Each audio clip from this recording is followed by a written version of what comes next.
नमस्कार, सुबह की खबरों में स्वागत है आपका। वो खबरें जो आपको सुबह ही देख लेनी चाहिए, बताएंगे आपको सिर्फ यहाँ।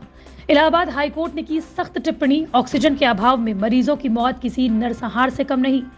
भारत को लेकर अपने किस फैसले पर बुरी तरह घिरे ऑस्ट्रेलिया के प्रधानमंत्री।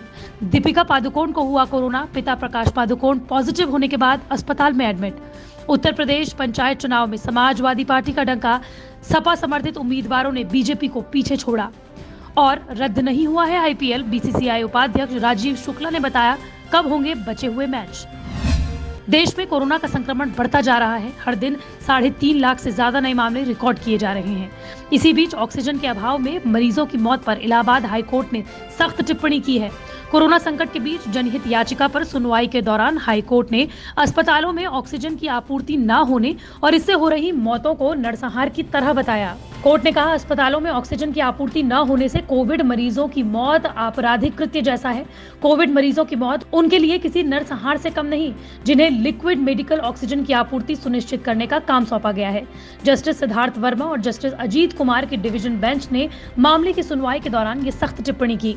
इस दौरान स्टेट इलेक्शन कमीशन की ओर से हलफनामा दाखिल किया गया। इसके अलावा 9 जिलों के डिस्ट्रिक्ट जज की ओर से कोविड को लेकर अदालत में रिपोर्ट दाखिल की गई।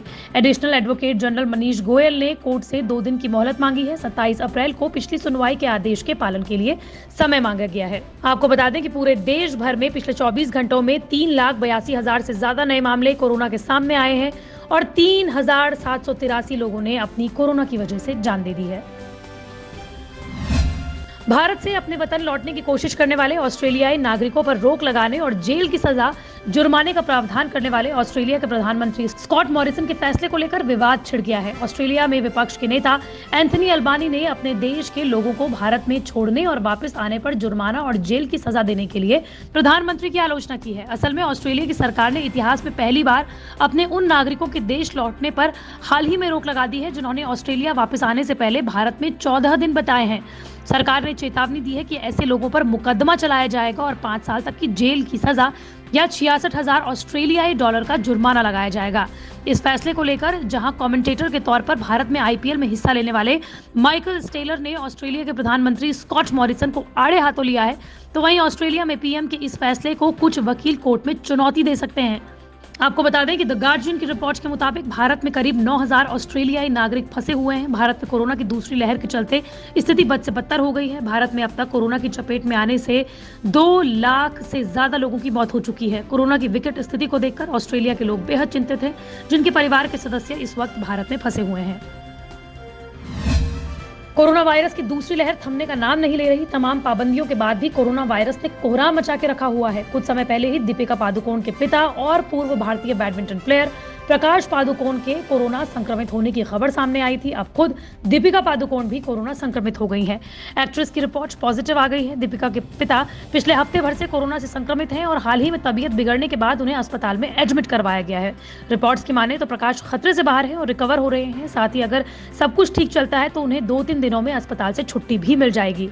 आपको बता दें कि दीपिका पादुकोण की मां और उनकी बहन अनीशा की कोरोना रिपोर्ट भी पॉजिटिव आई है। फिलहाल दीपिका पादुकोण बेंगलुरु में अपनी फैमिली के साथ हैं। कोरोना वायरस की दूसरी लहर काफी खतरनाक होती जा रही है। फैंस ऐसे में यही उम्मीद करेंगे कि दीपिका और उनकी फैमिली जल्द ही ठीक हो जाए, पूरे देश भर में उन लोगों के साथ जो इस वक्त कोरोना से जूझ रहे हैं। उत्तर प्रदेश पंचायत चुनाव में जिला पंचायत सदस्य के सभी 3,050 पदों के नतीजे घोषित हो चुके हैं।